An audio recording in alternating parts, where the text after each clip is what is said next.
Hüdapar Gençlik Kolları olarak Dünya Okuma Günü münasebetiyle kitap okumanın önemine vurgu yapmak ve toplum içerisinde bu alanda bir farkındalık oluşturabilmek için böylesine bir organizasyon tertip ettik.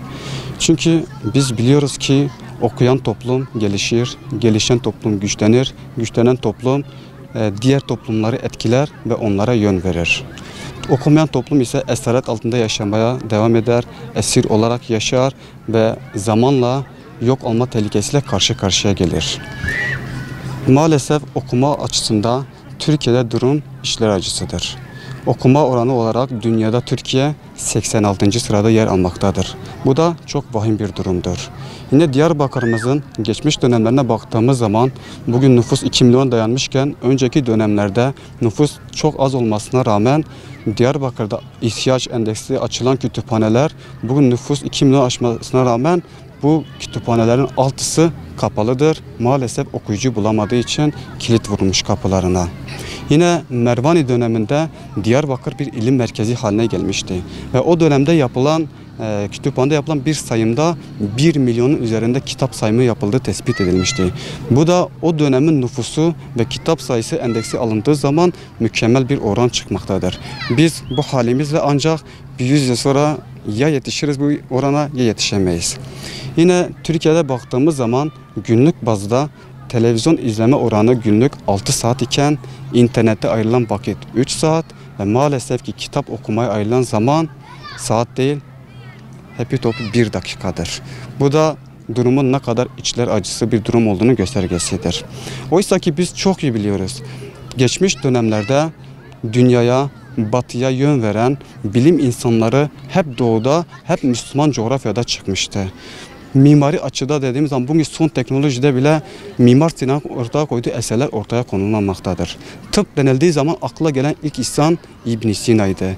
Yine teknoloji diyoruz, batı diyoruz ancak şunu unutuyoruz ki teknolojinin mucidi, teknolojinin babası olarak bilinen El Cezire bu topraklarda doğup büyümüş ve kendini burada geliştirmiştir. Bunların ortaya koymuş olduğu bütün eserler hepsi okumanın meyvesiydi. Maalesef zamanla baskıcı yönetimlerin bilge insanların zindanlara tıkılmasıyla, sürgüne gönderilmesiyle, yine dillere vurulan yasaklarla ve yenilik adı altında dillere koyulan yasaklar, sansürlerle birlikte toplum bir anda cahil bırakıldı. Yine bu konuda Avrupa'da çekingenliğini Müslümanlara karşı öne geçmek için, Müslümanları ilimde ve bilimde geride bırakabilmek için Müslüman bilim insanlarını isimlerini değiştirerek, örneğin İbn Sina'yı Avicenna olarak tanıtıp sanki bu bilim insanı bu tıp alanında harikalar oluşturan ve Avrupa'da daha yüzyıllarca kitapları ders kitabı olarak okutulan İbn Sina'ları sanki doğuda Müslüman coğrafyada çıkan bir bilim insanı değil de Avrupa'ya bir isim vererek Avrupa'yı bir kimliğe büründürmeye çalıştı. Ve maalesef ki yeni nesilde bu şahsiyetleri, bu İslami kimliğe sahip bu bilge insanları, bu bilim insanlarını Avrupa'yı bilim insanı olarak tanımaya başladılar ve maalesef yönlerini batıya doğru yöneltmeye çalıştılar. Ancak Müslümanlar yönünü batıya verdikten sonra batı hiçbir şekilde bu topraklara, bu coğrafyaya bilimi ve ilimi göndermemiştir. Sadece ahlaksızlığını aşılamıştır ve maalesef bu durumları göz önünde bulundurduğunuz zaman okuma oranının ne kadar düştüğünü, toplumun ne kadar cahil bırakıldığını görmekteyiz.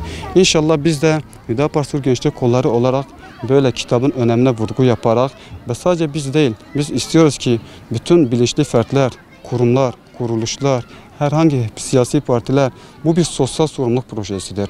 Herkes kitap okumanın önemine dikkat çekecek projeler geliştirmeli ve toplumun okuma oranını en yüksek seviyeye çıkarmalıdır. İşte o zaman tekrardan bu coğrafyalarda El Cezireler, İbn Sina'lar, Mimar Sinanlar, Farabiler, Piri Reisler ortaya çıkar. Allah razı olsun.